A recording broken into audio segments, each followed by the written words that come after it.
Hey everybody, this is Morgan J. Ingram here, back with another SDR Chronicle, bringing on more guests, and I have the queen of sales development. You guys all know who this is, Trish Bertuzzi. She needs no introduction, but just gonna kind of let her give an overview of herself, if you guys aren't familiar with her, before we dive into the topic of the show today. All right, awesome. Favorite topic, myself, right? So I own a consulting company called the Bridge Group Inc. We've run it for 20 years now. We're laser focused on the B2B tech space. And what we've been doing with over 350 companies is helping them truly unleash the power of inside sales. So we've been cranking along doing that for years, and we've always focused on what is now lovingly referred to as sales development. But sales development has really emerged over the past few years. Hence, I wrote the book, The Sales Development Playbook. Yeah, you should buy it. And so now a big part of our practice is around that as well as anything to do with account-based revenue strategies. So super excited to be here. And Morgan, I am a huge fan of yours. Well, thank you so much. I'm a huge fan of yours. One of the first books I actually read when I was getting in my SDR role was the Sales Development Playbook, and it just gave me so many ideas, and it helped me understand the concept because I literally had no idea what it was. So kudos to you. You guys should definitely read the book. I've read it. I've talked about it on my videos. You guys should check it out. But the topic of the day is the biggest problem in sales development. I think that I'm always on LinkedIn, and I always see people getting mad at SDRs and say, hey, like this, you guys aren't good. So I'm like, okay, what's going on? What's the problem? And like, how can we solve this going forward? Because, you know, the SDR role is the lifeblood of the company. So it's important to understand what is sales development and how does it operate. So I kind of want to talk to you, Trish. My first question is like, what do you think is the biggest problem in sales development today? Crappy management. And I'm going to tell you what I mean by that, because I get so upset when I go on LinkedIn and I see VPs of sales or marketing or CEOs trashing bad messages or strategies that were executed against them by SDRs. It is never the SDR's fault. It is always management's fault. Always. So that's the number one problem, is that we're in such a rush to get to productivity that we're forgetting the investment you need to make your team successful. We're not creating good process. We're not even remotely trying to create interesting and relevant messages. We're not coaching. We're not training. We're just like slam bamming these people into this job saying, hey, have at it. And then like, hey, why aren't I getting the results I want? Why is my attrition rate so high? You know, why is my close rate so low? Well, it's called invest in your people. That's a rant. And yes, I'm sticking to it. Well, that's awesome. So a lot of things come out of that, and there are multiple questions. My first question is, okay, you're an SDR and you know you can be doing better, and you feel like you're not getting the support. What do you need to start doing as an SDR to basically like do better in your role, and you know you're not getting the support? I have one little problem. Hold on, right there. Yeah. I'm sorry. What is the one thing you can do to be better?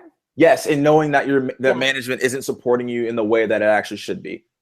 So, you know what? So I'm blaming management, right? Yeah. Kind of tongue in cheek, but kind of not. But one of the things I've always believed in is if you're in love with your craft, and sales is a craft, it's your job to perfect your craft. So what you said earlier, Morgan, you said to me, one of the first books I ever read was the Sales Development Playbook. You didn't say one of the first books my management team gave me was the Sales Development Playbook. You said you read it.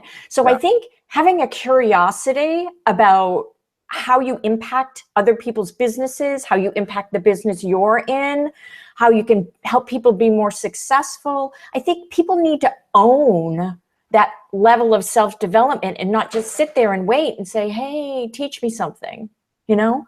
So I think, and that's a hiring criteria too, is really getting to understand what self-development should look like. Yeah, so that goes into a lot of things. So if you want to learn more sales development and you want to learn more about that personal development, like, how do you get into that? Is it, hey, do I go to the library and just pick out some random books? Or like, is there, what's the process you can tell somebody who is listening right now and they're like, I want to start something, but I have no idea where to go?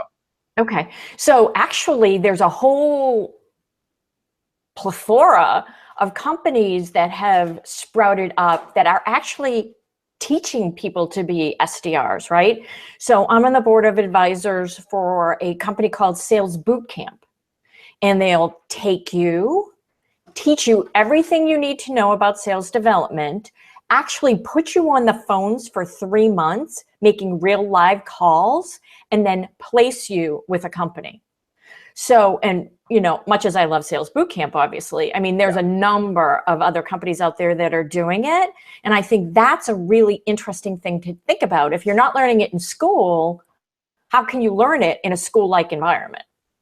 That's correct. And I think that you have to be curious, and you also have to like kind of get in the environment of like, hey, like lessons learned and being able to be coached and have like basically the actionable things that you're doing, and also showing that, hey, look, this is what you're doing in real time and how we can make it better. Yeah. So let's kind of go on. I know you kind of just took out management here. So how can management be better to make the SDRs better? What's the missing link? What's the problem? So let me say I didn't take out, or maybe I did, but I want to correct it. Yeah, of course. Take out SDR managers. Let me take out the manager's manager. Okay. Okay. Because that is the person that's saying productivity, put some sausage in the grinder. Let's go. We need more. And what they're not saying is, hey, I'm going to actually give you some bandwidth to develop your people. How about this? How about I'm going to actually teach you how to develop people? Because don't forget, a lot of SDRs managers came right out of the ranks, and their only experience was they were great SDRs. So we're creating this whole generation of SDR managers that know how to be an SDR, but haven't been provided with the training and the skills and the investment they need to be great managers. It's two totally different jobs. And when we think it's not, that's when we fail. Awesome. That's a great perspective. So what can the managers be doing to implement that process, to have all across the board, just that leadership and that motivation and that advice for the SDRs? Is it, hey, do we have a book club that we talk about to implement those processes? Or is there needs to be a training program in place? What do you think is a solution? Well, I mean, I think the solution is you have to figure out, where is your SDR team going to go? Right? So are they setting introductory meetings? Are they doing qualified opportunities? Are they a farm team for your AEs? I mean, what do you want from them? Right? And I think one of the most valuable skills or set of information we can provide them with is information about your buyers. So if you're selling to CFOs and tech companies, and you haven't taught them everything there is to know about what a day in the life of a CFO looks like, especially in a tech company, you're doing the SDR a disservice, because how are they going to have a conversation with that person if they don't get them? They're like looking at them going, I don't get you. Yeah. You know what I mean? Yeah. You need to get your buyers so that you can actually add value and establish rapport and create empathy, all the things we ask our SDRs to do intuitively, but don't make the investment in ensuring that they have at their disposal. Yeah, I love that. And let's talk about the metrics, right? So, a lot of managers and just management is worried about the metrics, like you just talked about. How can there be a mix of metrics and personalization with the research that we are looking at as SDRs to actually resonate with our buyers and actually have them look at our platform and actually solve their problems? Right. So I think if you haven't given your SDRs an SDR playbook, that's a disservice. And the first couple sections of the playbook should be about your buyers. Mm-hmm. So let's go back to that CFO example. Here's what a day in their life looks like. Here's how they're measured. Here are their challenges. Here are how we address those challenges. Here's what's going on in their industry. Here's how we interact with what's going on in their industry. It's not like you want the SDRs to go off and do this on their own. You should be providing them with that information so that they can really get immersed and then say, all right, cool. I'm going to create a series of messages to tell a story to that particular buyer, and I'm going to talk about these things that I know they care about. I mean, that should be provided to the SDR. They shouldn't be trying to figure it out on their own. And do you feel like that's the biggest problem with SDRs who are like, I want to be personalized and they try to do it on their own and it ends up being maybe too personalized, or it has actually no relevance at all toward their business? Well, I mean, I don't want to stifle creativity, right? Right. I personally have received some amazing personalized messages from SDRs. So I certainly don't want to stifle creativity, but then there's a fine line, you know. Sometimes people are super comfortable doing research and really getting cerebral about what I'm going to say in my emails, and it's actually just call avoidance. They're great at that part, but then they kind of get freaked out when they're thinking, well, what if the damn guy answers the phone? Yeah, exactly. You know? What am I going to say? Like, you know, what are you going to say then, right? So there's that. So one of the things we do recommend, if you do want that level of hyper personalization, is to hire someone to do it. Is hire someone to fill your CRM with what's going on at that company, what they've found out on social about that potential buyer. I mean, it's a pretty cost-effective resource. You can have someone part-time, you can have an intern, you can do whatever, but think about it. Think about how powerful that could be if that was delivered to your SDR team. Super powerful. And I think that's crucial. And that's something that, you know, we work on. We try to say, hey, we have an entire sheets of buyer personas and the KPIs. So we know exactly who we're talking to and like why we're actually talking to them.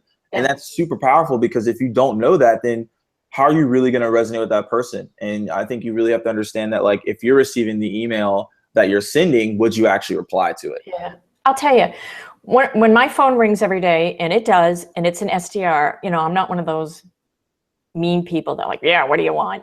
Yeah. The first thing I say is, okay, cool. Yep. I know who you're with. All right. What do you know about me and what do you know about my business? And they are either on the money, 20% of the time, or 80% of the time I hear clickety, clickety, click. Oh yeah, you're a consulting, clickety. And I say to them, you know what? Not your fault. You haven't been trained well. Tell your manager to call me, number one. But number two, do call me back when you can speak specifically to how you can help me in my business. And, you know, it's not up to every buyer persona to provide that kind of feedback. Yeah. A couple people have, though. A couple people have, and those are the people that are going to kill it as they move through their career. Yeah, and that's super huge that you give that opportunity to some people, because I know there's some people I call and like I'll tell them what they do and they still don't want to talk to me. So I'm like, wait, what? Like, you know, it's like, you know, it's like I actually know what you do, right? So all right, wait, Morgan. Yeah. I'm going to give you a question to ask. Yeah, sure. Because I'm sure you do a great level of personalization, and I know you're an amazing SDR. So when you do it, you know who you're calling, you know who you want to talk to, you know want to, and they're like, just ask this. Go. I'm just going to ask you one question. What about my message did not resonate with you?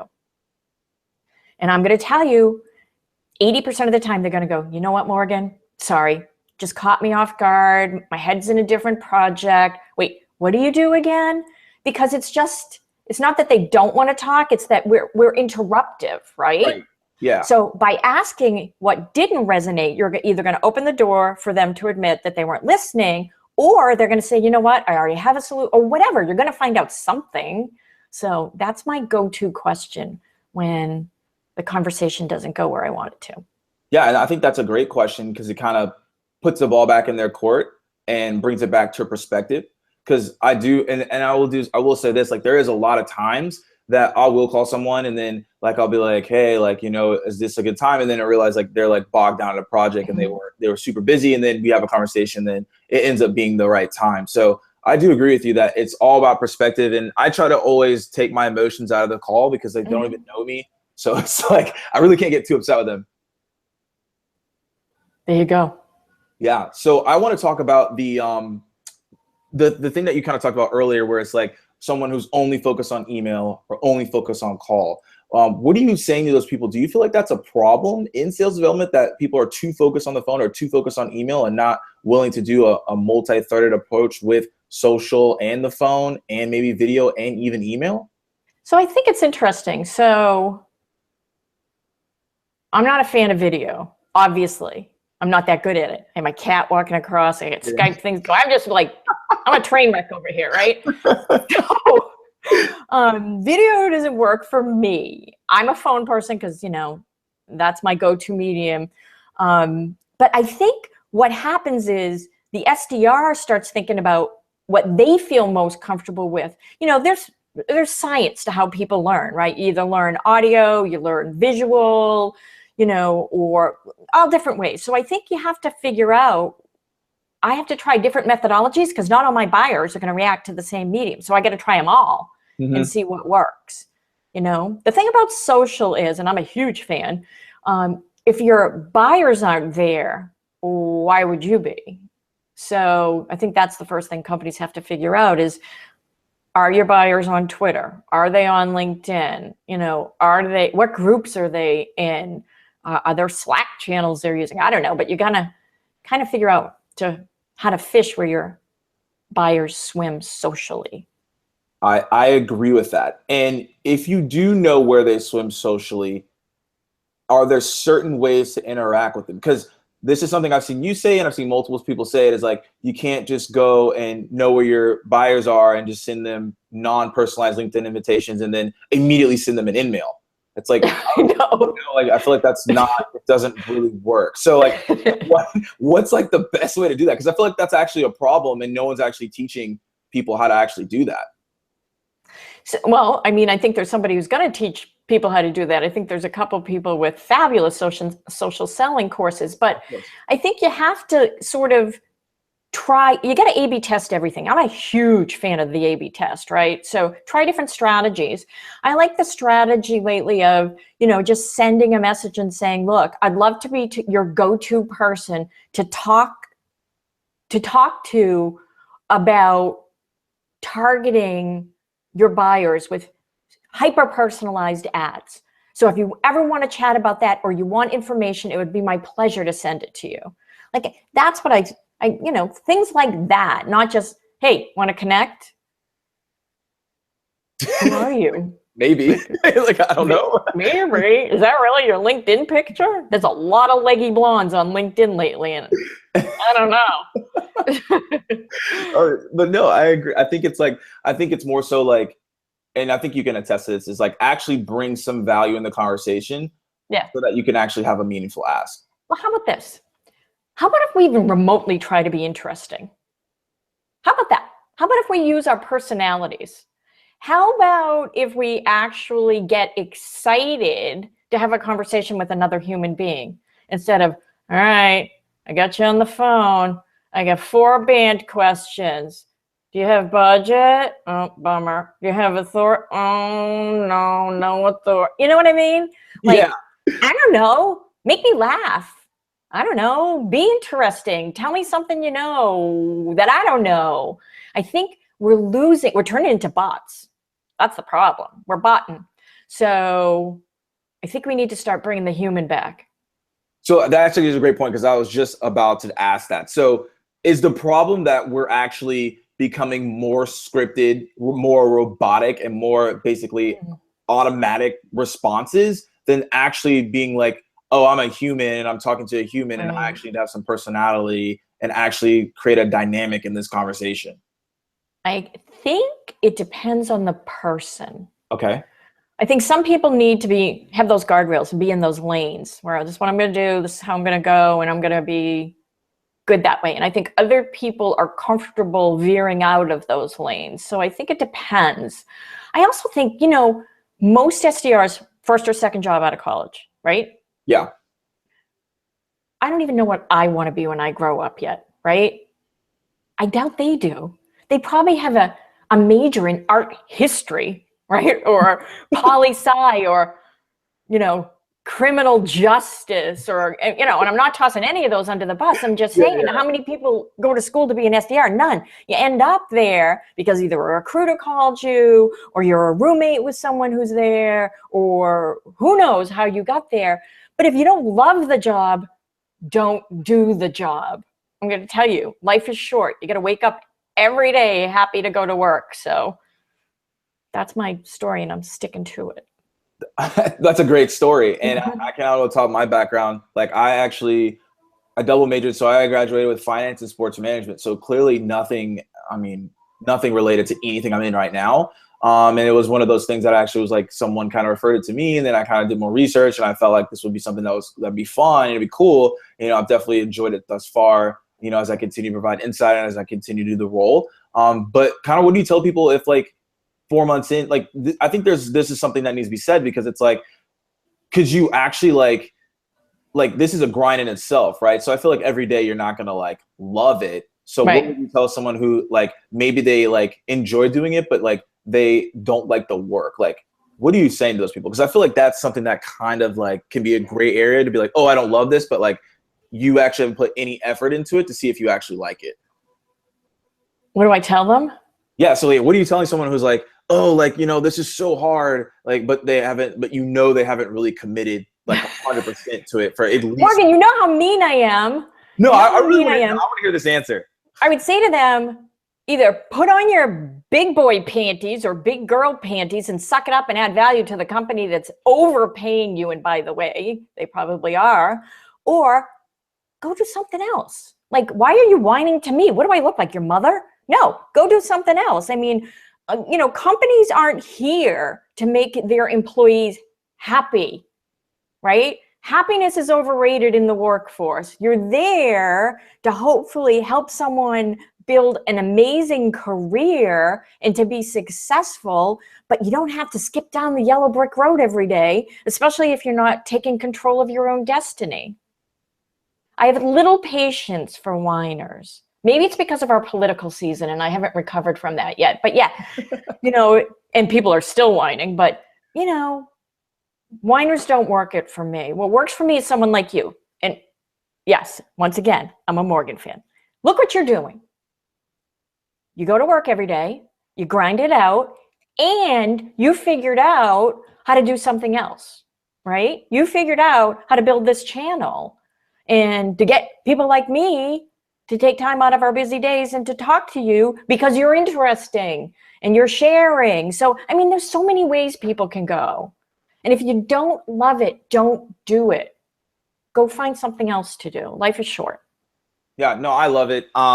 And thanks so much for the kind remarks. And I think the biggest thing is that like, and I've said this multiple times to people, it's like, you know, the reason I'm able to do my job and still do the Chronicles and still do other stuff is because I love it. Like, that's like, it's not like it does, you know, like me waking up and doing certain stuff and me staying late is not like a burden. It's not like, oh, I'm like killing myself. It's like, right. I enjoy it. Like, I don't see myself doing anything else. And I feel like that's kind of what precedes and does that. Like, you can definitely tell the passion is here. And like people that meet me in person, I'm the same person in this video as I am in person. Like, nothing changes. Right.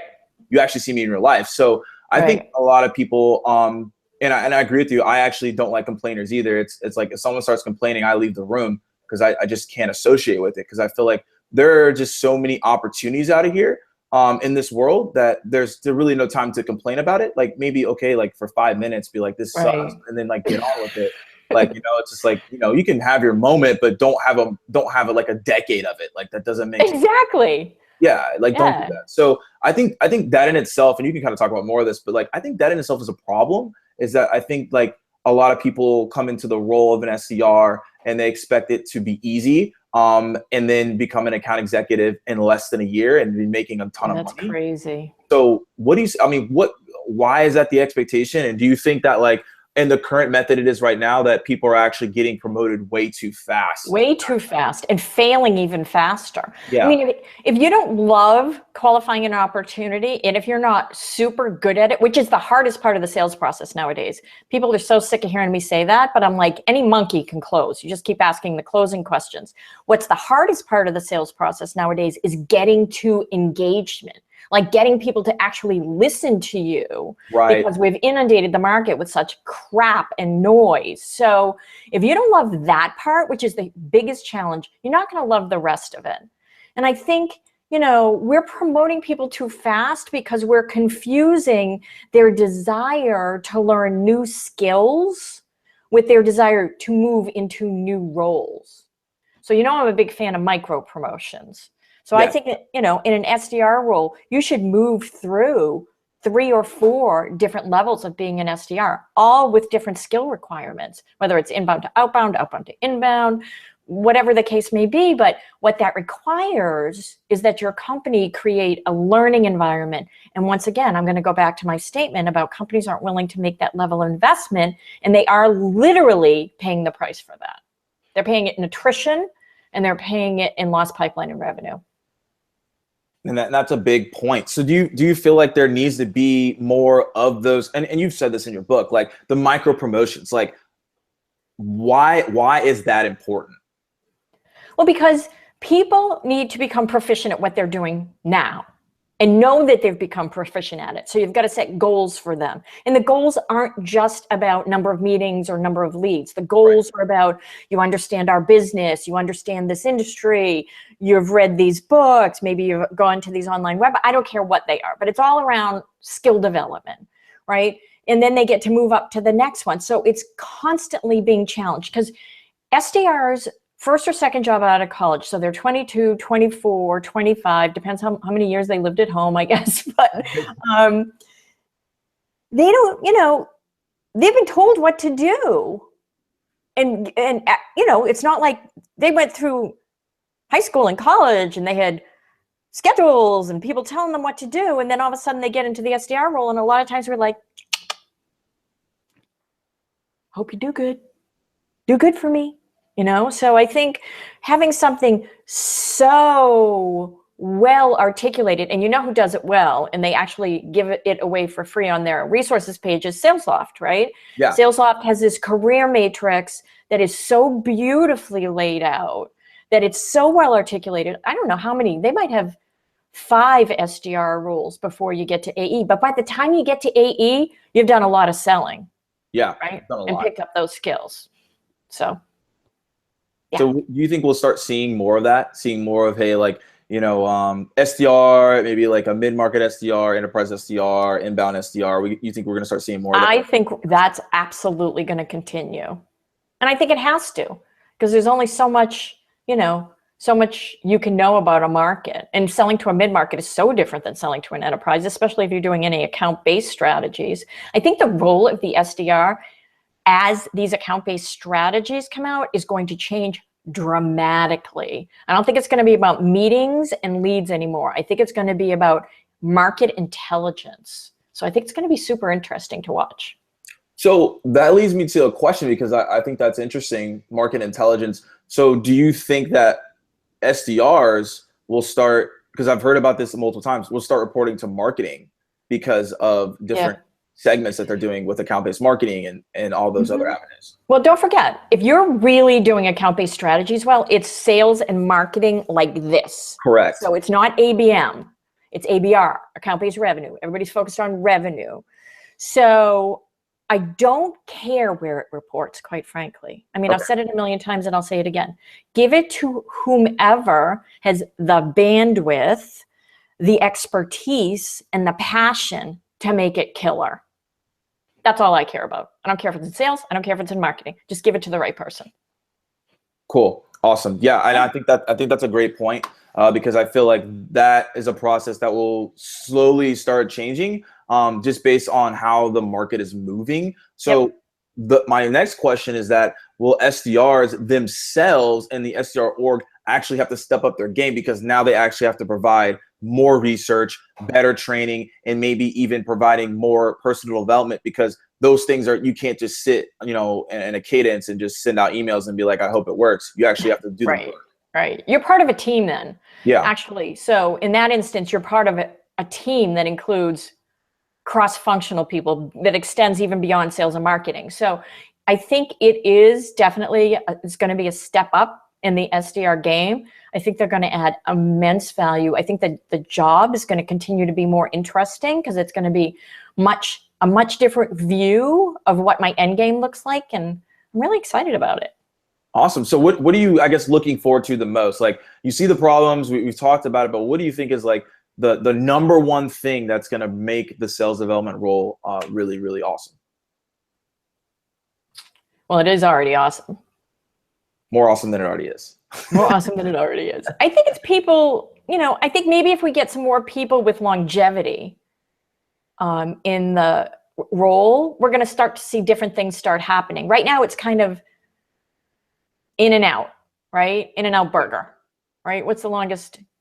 14 months if you don't have it set up right. So I think as people start to become more senior, we're going to start using them in different ways. And I think that's going to be really interesting. Awesome. Well, yeah, Trish, I've really loved your insight on this entire interview. It's always a blast talking to you. Thank you. So I have one last question for you that I ask everyone. Yes. What is the number one piece of advice that you give the SDRs who are starting their roles? Be curious. Be curious about your buyer, the industries you're selling to. Be curious about how the people around you are being successful. Be curious about how your sales rep gets to the next step with the buyer after you pass them over. Read, listen, learn. That's what I'm excited about. No, yeah, I think you have to be curious. I mean, that's one of my biggest things is to just be curious. That's why I read a lot. That's always I look at information. So I always feel like that's super important at the end of the day. Yep.